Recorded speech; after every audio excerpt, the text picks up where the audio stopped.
Hi everybody, Reverend Crystal here. This is our being together, and I wanted to talk with you about expectations and taking responsibility for ourselves. So this is Jack.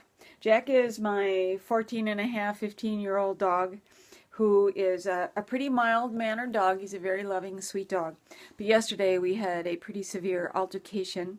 I opened up the garage door and he went running out down to the street to visit the neighbor who is usually next door, who was walking across the street in front of my house.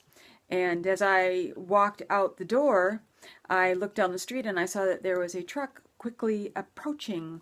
So my voice raised in timber, as they say. Well, nobody says that except for me. But I started to scream, "Stop!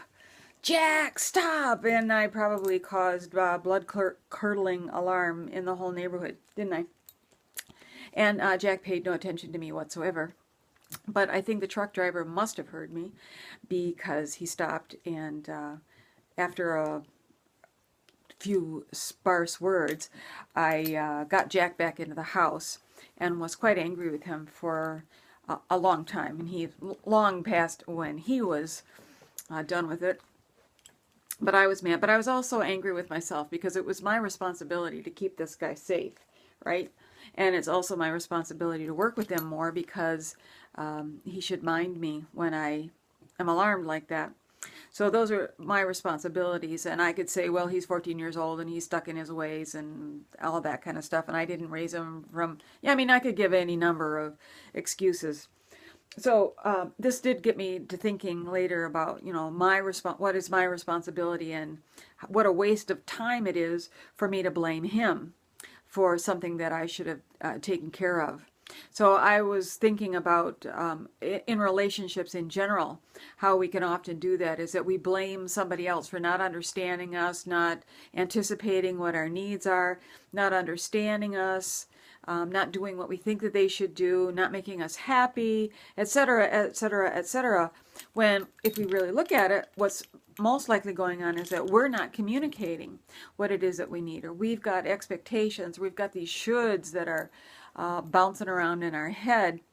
And when we give our power away to somebody else to make us happy, nobody's ever going to be able to make us happy. Nobody's ever going to be able to do enough to keep us centered in ourselves, except for ourselves, and taking responsibility for ourselves. And this can seem a little bit different when you're in a relationship or when you're married, because you think that the other person is supposed to know. But while you will know things about each other that other people won't, it's a continual learning process of communicating to another person what it is that we want, and taking responsibility ultimately for getting ourselves taken care of. So I just want to encourage you to learn how to communicate, and to not fall into the trap of blaming another person for not knowing what is your responsibility for communicating, because it really helps the lines of communication and love to stay open. Pretty soon you're going to be finding yourself married men and women, and I think it's going to be great fun. I'm looking forward to the honor and the pleasure of doing your wedding and having that deep relationship with the two of you for the time that we share together. So thank you again for letting me into your house and into your hearts and into this special time in your life. So I'll talk to you later. Feel free to give me a like, or leave a comment. Share this with anybody that you want that might need to just hear some different ideas, a different approach. So, or maybe it's not a different approach, whatever. Anyway, I love you. Talk to you later. Bye.